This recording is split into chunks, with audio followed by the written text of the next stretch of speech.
రే శ్రీతన్, నోరు మూసుకొని చదువుకుంటావా లేదా?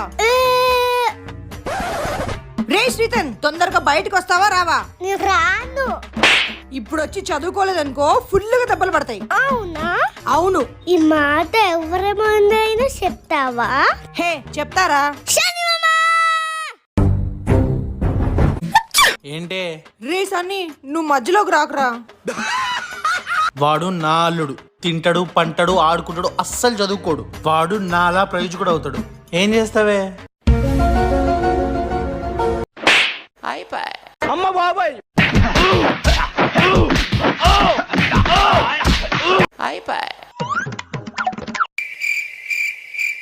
రే ఇప్పటి నుంచి నేను చెప్పినట్టు వినాలి. టైంకి తినాలి, టైంకి పడుకోవాలి, లేకపోతే ఆడాళ్ళు నీకు జోహార్లు.